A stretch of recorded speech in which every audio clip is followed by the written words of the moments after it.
guys, welcome back. Today we are going to be diving into my makeup collection and rounding up a bunch of products that I've had sitting to the side because I always wonder, is it me? And where I've arrived is that they're challenging. They're difficult products. This is not a full face of things I hate or something like that. These are products that are just a little bit difficult to use, usually because of the formulation or the delivery system. I think when I'm testing new products, it's always this battle of, is this a new product that is new because it's amazing and it's going to be life-changing, or is it new for the sake of being new? I feel the same way about food. Like, sometimes I just look at food that, you know, they would buy at our office, these snacks and stuff, and I'm like, do we really need to create new food? I'm not sure. Like, a peanut butter banana ball, like, did we need that?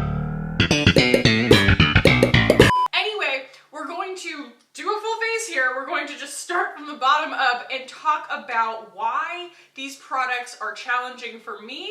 Maybe we can commiserate, maybe you guys can help me out, and I'm actually going to really try and get a good face of makeup out of this. So send all of your good vibes. Let's go ahead and get started. I'm trying to do a better job of looking into the lens. I did notice in my Halloween video, that was where I noticed the most. I was like, oh, okay, now I see what you guys are talking about where I'm looking past the lens. But for whatever reason, it just wasn't the case in other videos. I never really saw like what everybody was talking about. So let me know if it makes a difference. If I fall out of focus, it's because I'm not watching myself in my monitor. So if there's anything weird, like a piece of hair or like something in my teeth, we need to pick something. Either I look at myself or I look in the camera. Oh boy. Okay, let's start with a little bit of just a priming spray here. I'm just going to go in with the Glossier Rose Water Spray. They reformulated this and it doesn't sting my eyes anymore. It used to sting my eyes every time I put it on. I'm not sure what was in it, but this, when they repackaged it, they reformulated it and it doesn't bother my eyes anymore. I'm extremely caffeinated. So, the first thing that we're going to be going in with today, and it's all scratched up because I have these in a bin. I have these in a bin where they live and I'm confused by them. They just sit in my closet and I'm like, oh hey bin, I'm confused by you. You guys might remember earlier this year, I tested this. This is the Wander Beauty Wanderlust Powder Foundation. It challenged me because I'm not necessarily a powder foundation girl, and also I don't know how to use powder foundation and concealer together. And I feel sometimes this obligation as a beauty guru to have all the answers for you guys, and I just don't have an answer on this. So what I'm gonna do, in an attempt to make this work, is start with concealer and then use a brush to apply that. Let's see. Going in with an old favorite, this is the Conceal and Define because I want to try and make this work, like I said. So I don't really have any concealers that I think are difficult necessarily. I have some that I like more than others, but nothing that like I was gonna prove a really valid point with. I ate a lot of candy last night. It was Halloween and man, I rediscovered how much I love Butterfingers. I am my mother's daughter. We have a weak spot for Butterfingers. We watched Sabrina, my friends came over. It was so much fun, but I was like, I'm gonna wake up to some zits. I'm gonna wake up to like a mad face because I ate all that candy. Because you guys know I don't eat sugar, and that's because I'm allergic to cane sugar, but I'm not allergic to like GMO beet sugar, which is what's in all of the garbage candy, and so it was kind of this like cut loose moment for me. I went for it. It reminded me of one time in college. I was vegan pretty much all the way through college, and I remember me and my friend Justin one time on Halloween, we like sequestered ourselves in a corner and had what we called a vegan vacation, where we sat there and ate Reese's cups, and somebody walks over and they're just like, what are you guys doing? It's like, man, ooh, when you are in college and you're vegan, everybody's the vegan police. It's so crazy. It's like amazing what people give a crap about. Somebody walks over and they're like, hey, those aren't vegan. We're like, we're on a vegan vacation, okay? Like, you're not invited. Leave me alone. I love Wander Beauty, don't get me wrong. Their stuff's beautiful, and I like forgot about their concealer. I love their concealer. I need to go back to using it. So this bad boy is $40. This is the lightest shade that they make, and it is fair, and it is still a little bit too dark for me, so bear with me here. So I'm going in with my Thrive brush, not the sponge that comes with it, because A, I haven't used that sponge in ages. I'm sure it's a bacteria farm, but also I want to see if this makes a difference, because they always show it in their ads like Just wipe, wipe, wipe, get full coverage. And it's also cracking out of the pan. That's probably just because it's old. What's the shelf life on this? Oh, 12 months. It should still be okay. Okay, as a powder that I'm really kind of pounding on. I mean, I'm definitely putting it on like it's a foundation. It works so much better. Let me show you guys with the dirty sponge. Let me show you kind of what this looks like when you just put it on like that. It's a much higher coverage powder, and that's, I'm sure you guys have seen the ads on Instagram. If you haven't, it is just basically a girl taking this and wiping it all over her face and getting full coverage from it. But we have options. Applying it as a powder with a brush on top of your concealer actually works really beautifully, and I'm excited to see what it looks like when we hit it with finishing spray. The next product that I think is difficult to use, and I love Luscious Cosmetics, but they put out some stuff that I feel like is different for different sake. Because they do a full coverage foundation, they do a beautiful powder, and then they have powder blushes. I'm going to be doing a full face of Luscious later this month of things that I've been wanting to try, but when they sent me PR packages, I got things like this, the cream blush, and I'm like, I love your full coverage foundation, and then I powder it, and then you want me to put a cream blush on top of it. Either way, the powder foundation is starting to feel really stiff and weird on my face. I mean, I know that's to be expected, but it's a strange sensation. So I'm gonna try putting this on with a damp sponge instead of with a brush so that we don't move the product around. I'm gonna go dampen a sponge. I just saw myself in the mirror when I went in the bathroom to dampen this sponge. I don't know if you can see that, but like that powder broke up so ugly over that concealer. You guys, how are you supposed to use concealer and powder foundation at the same time? Like, is it not supposed to happen? Because I still want to be able to like highlight my under eye. How do these things work? Like, even if I'm not a candidate necessarily for powder foundation, because I do love the Wonder Beauty Stick Foundation. I love their packaging. Their packaging is so amazing, but this is such a freaking good foundation. I know that that's what I prefer, but still, how do you use concealer with powder foundation? Someone enlighten me. Okay, we're going to go in with the Luscious Blush Crush, and this is in the shade Lust. Go in with my little Thrive sponge here instead of a brush and see. I guess even if I make this work, what is the appeal of a cream blush in this context? Like, is it gonna give me a different finish? Or maybe it's just meant for a different face of makeup. They're just wanting to give you options. I think that that's completely valid. But I think that these products just kind of need to be solved for in a lot of cases, like putting a cream on top of a powder, because you can use cloud paint on top of powder. The Glossier Cloud Paint, I find that if you apply with a sponge, you can use it on top of powder all day long, and it comes down to a nice natural finish, whereas a lot of these cream blushes, they don't want to dry down, and that's also super frustrating because they'll move your product around and then they never stop being movable. So it can be done, you just have to be really, really careful when you're using a cream product on top of a powder product, and just dab, dab, dab. I see a lot of people, even when my bridesmaids were over at my house, not to drag my bridesmaids, but a lot of people, when they put their foundation on, they'll take a beauty blender and really scrape it across their face.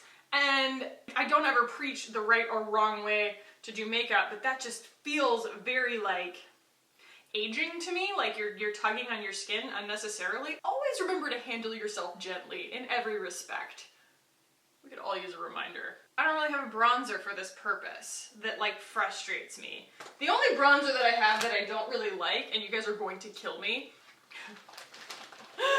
is not because of its performance, okay? It's the butter bronzer, and it's because it smells like a nightmare. I hate the smell.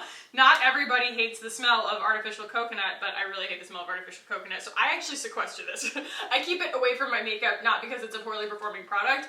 I keep it away from my makeup because it will make all of my makeup smell like coconut. So we're gonna go ahead and use this because it's actually a really pretty product and see how it works with the blush that I just put on. I probably should have done this first. Smells are so personal. Like, everybody's got a feel about smells. I was at my bachelorette and all of the girls were talking about that Bum Bum cream that I hate. and they're just like, oh my god, it's the best stuff ever. I was like, dude, it smells so bad. It smells like Curve for men. It smells like my college, like, boyfriend. And one of my bridesmaids goes, well, you know, you're completely wrong, but that's okay. It's like, smells are very personal. All right, I do want to take a little bit more of the powder, and I'm going to just put it like on a little, I don't know, a little makeup brush of some persuasion. And I'm gonna just kind of touch my blemishes. This is really gorgeous packaging. I don't want to tilt it because it will all fall out, but get a little extra coverage. Because for all of the stiffness and all of the weird feeling, it didn't really give me very much coverage. Interesting and disappointing at the same time. Okay, so I've got my base on and everything, and I'm gonna give it a spray in a second, but before I do, I wanna go in with a highlighter.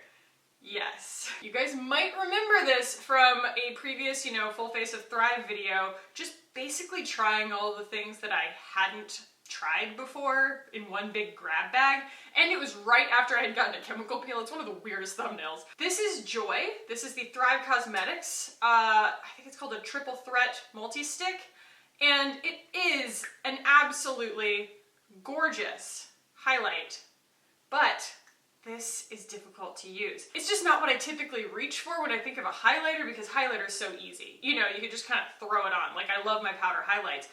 The thing that I learned here, and I learned this when I went on that retreat with them, was that this comes off. So you don't have to highlight, and then brush.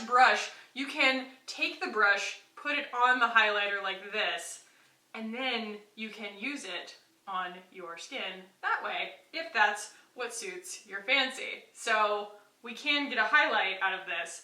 It's not easy, but it's a lot more possible than it was when I thought that I was having to apply the stick directly to my face, because it's actually a nice soft little brush.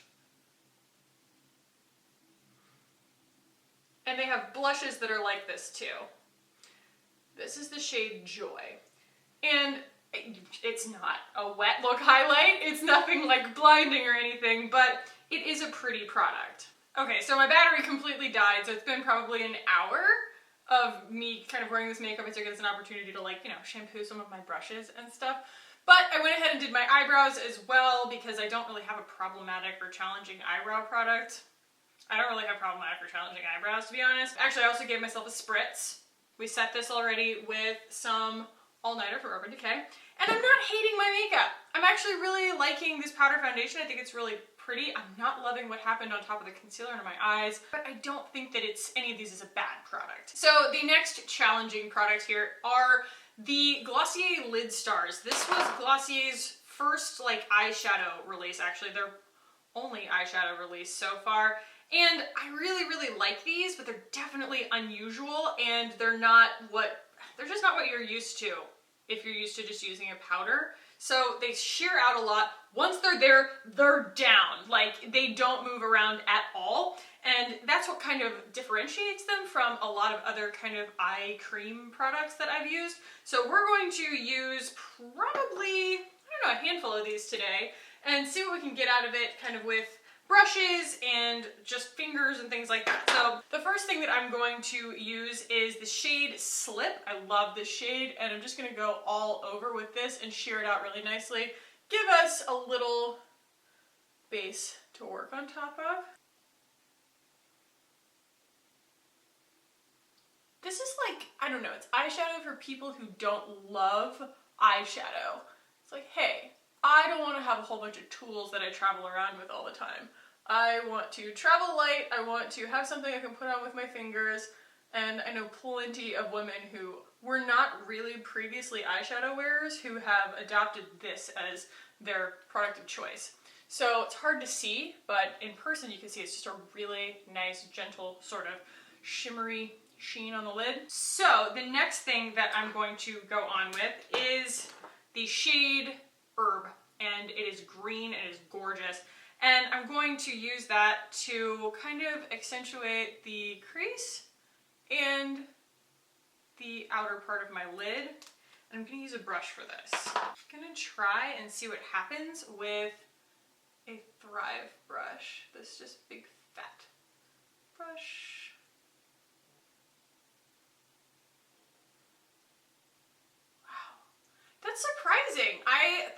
was going to be more of an olive green, and it ends up being a very like bright emeraldy green actually. And keep in mind, guys, you can blend while these are wet, but once they're not wet anymore, they're there. You can keep layering them though, which is nice. They're just not the easiest. See, I should have waited to put that on because it already dried. They're just not the easiest products to negotiate. I think that they are great products for if you are like wanting one color on your lid. And you could build them up and get something a little bit more, I don't know, avant-garde out of them. But if you're looking for them to behave like a regular eyeshadow, you're gonna be frustrated and disappointed. So I'm going with plan B here and just kind of putting this on with my finger. And then we'll layer a little bit on top with some other colors. And I found that if you want to lay down a wash of this, it works as a really nice primer with other shadows on top. It's definitely a different look than what I typically go for. Going to now try Fawn. This is, it's a brown taupey shade that kind of pulls a little bit purple on the skin. I'm gonna go right here with that and just kind of blend it up.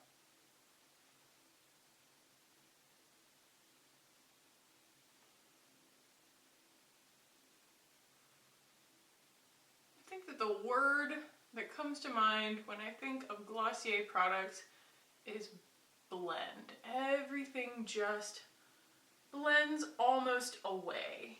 I'm doing a review and wear test of the Ilia foundation on Monday. Keep an eye out for that because I really feel like it's Glossier upgraded.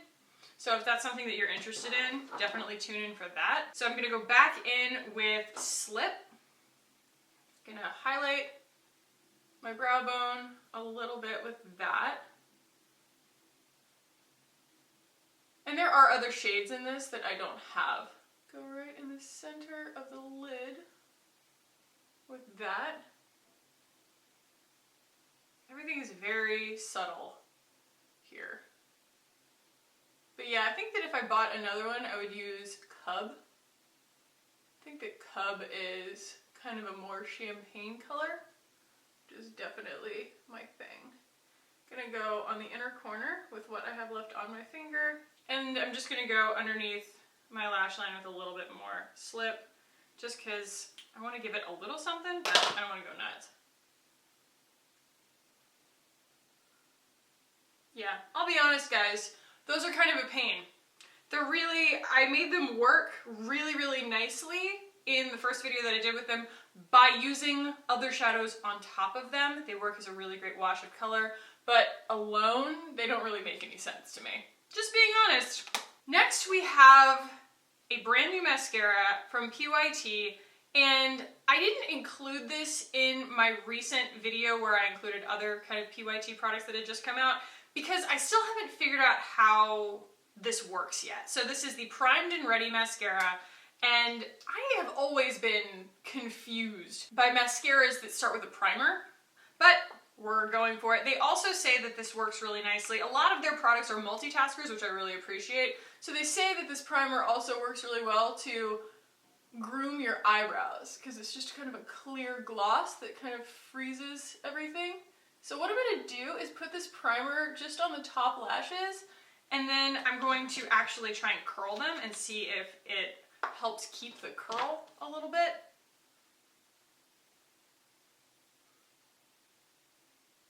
But like, this is just an incredibly lightweight formula. I don't really see like what it's doing. It's clear, it might have added length and I just don't know. But while it's drying, I'm going to go in. Ooh, actually I can see, it did add a little bit of length.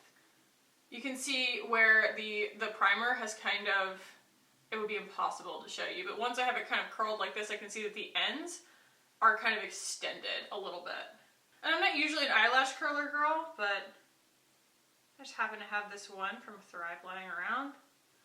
Figure I'd see what we're working with here. All right, I'm gonna allow that to dry for just a second, and I'm going to use this also to groom my brows. It's so lightweight. I think that that's kind of what makes it challenging for me. is that it doesn't really seem to be putting a lot of product anywhere.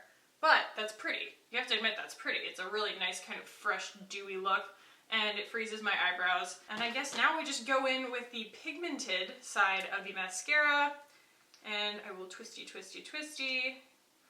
This is the shape of the wand. It's kind of bubbled on both ends, and that also allows for you to kind of pick the lashes that you want with the end of it.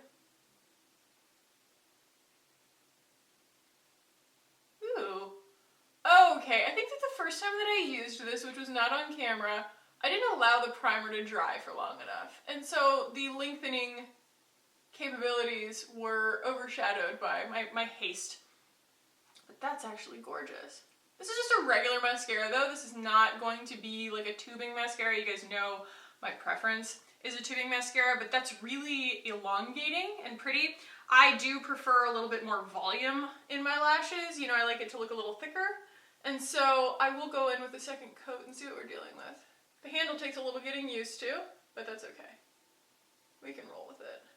I could even do a couple of coats of the primer before I put on the mascara. Still don't think that it's helping the eyeshadow situation. That eyeshadow situation is butt ugly, y'all. So while those dry, and before we put on the last coat, we're going to go in with another Glossier product that I find to be challenging, and that is their Generation G lipstick. This is supposed to be a blotted effect matte. I don't love a matte lip to begin with.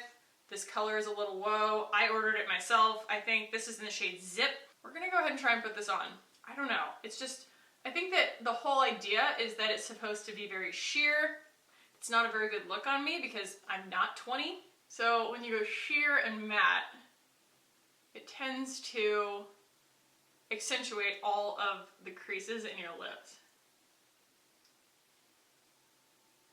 Ooh. I think this one's gone kind of bad. It doesn't smell very good.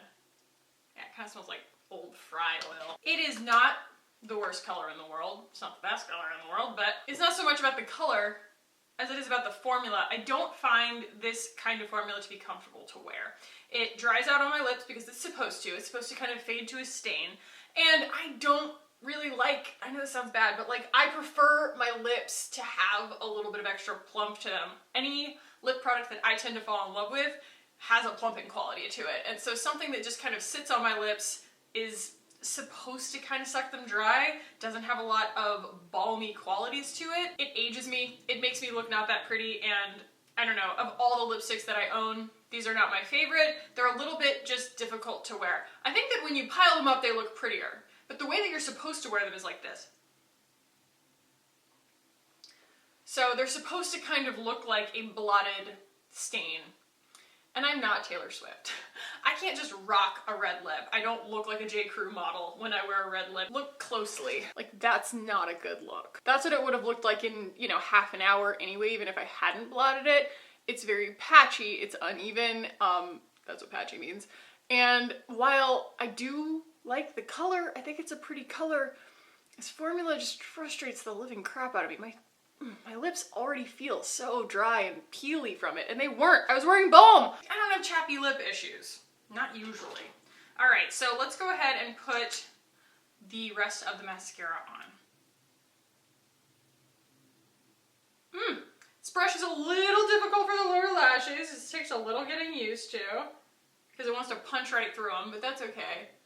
And the Thrive mascara that's my favorite, you can't really do a second coat of because everything gets so stiff. And this is very similar. Everything gets really, it dries hard, which I don't really mind because then it keeps your curl. So you can see that it did maintain the curl, but I mean, make sure that you put on the amount that you want right away while it's still wet and kind of build it out instead of trying to put on a second coat because everything is really, really stiff. Let's go through each of these products and talk final thoughts because this is not a wear test or anything like that. So, foundation powder. I think that this could work really nicely for some people. This just isn't what I reach for. That's not really shocking. That's kind of the whole point of this video.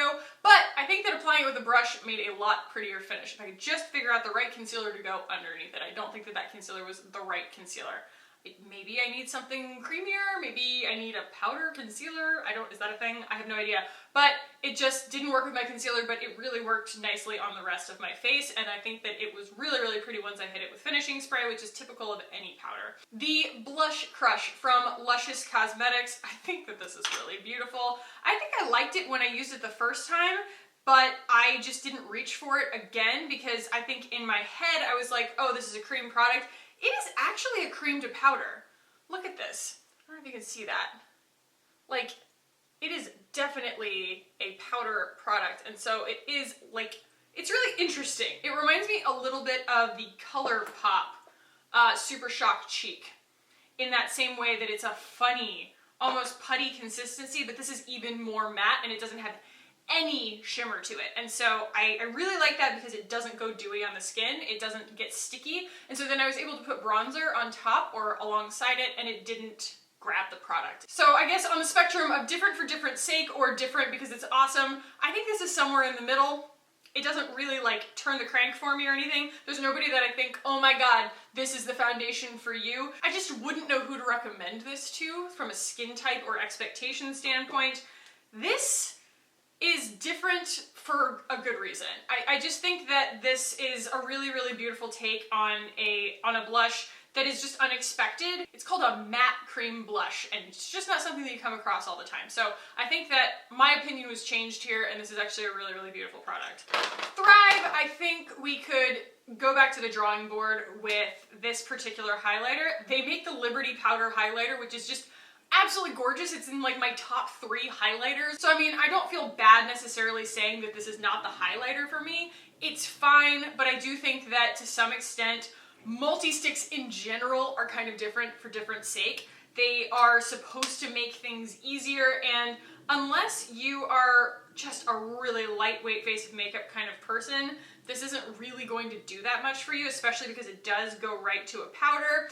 It has a little too much pigment to it. If I wanted to use a cream highlight, I would want it to spread really nicely and like glossy over the skin. This behaves like a powder, but it goes on like a cream, which is a little bit frustrating to work with. And so this is just not my choice. There's so many other Thrive products you guys know that I love. This one's a pass. The Lid Stars. Guys, 100% different for the sake of being different. I know I gave these a good review the first time that I used them, and I think that there is a customer out there for these. It's just not me. If you're a wash of color kind of person, this is awesome. These can also be used as really nice cream highlights on the skin, but just be aware that these are not going to move around afterwards, and I pretty much can only make these work if I use another shadow on top, which to me kind of defeats the purpose of having this unique delivery system if I'm gonna have to use another shadow on top of it anyway. The mascara from PYT, the Primed and Ready Mascara, I do think that it is different for a reason. The primer, which I was on the fence about before I filmed this video, it really makes a difference that you make sure that you let it dry. That's probably the biggest thing, is like I get in a hurry. I'm an Aries, and I do think that it helped preserve the curl. So if you get this while it's drying and you hit it with your eyelash curler, it's a really lightweight formula that's going to preserve the curl and still give you this really nice elongation. It's not going to give you that like crazy fiber volume that I prefer, but I have spoken to a few of you guys who say that you don't like the Thrive because it's too heavy on your lashes and it doesn't preserve your curl. Especially, actually, the viewers who have pointed this out to me have made sure to say that they have Asian lashes. And so they say, you know, my Asian straight lashes that are also very like, you know, coarse in diameter, so just, you know, big, full, heavy lashes, but they're very straight. If you curl and then you put something heavy like this on it, it will kind of weigh your lashes down. So if you're just looking for elongation, but a really lightweight formula that's gonna keep the curl, this does a really, really good job. It's not a curling formula, but it'll preserve the curl if you use an eyelash curler. So pretty cool. And then finally, Generation G. This is really not a surprise to me. I do think different for a reason though. I think that some people, like my good friend Katie, who's one of my bridesmaids, she lives for this stuff. She loves the way that it looks, loves the way that it wears. My friend Leslie's the same way. They're very much people who don't want to look like they're wearing makeup, and they are also girls who have nice olive skin tones who can pull off a little bit more color on their lips without it overwhelming their entire complexion like it's doing to me right now. I don't hate this color. I don't think that it overwhelming my look is a bad thing necessarily. Like, I like a good punchy lip. It's okay if it steals the show, but this formula dries my lips out so badly that, and I know that that's kind of the point, it's supposed to be a blotted lip, but it's just really uncomfortable, and I think it's really unflattering up close on me personally. So guys, that is my full face of challenging, difficult products, and hopefully how to use them. If you've ever been interested in trying any of these products, I hope that I presented kind of a well-rounded experience of them so that you guys can be informed consumers.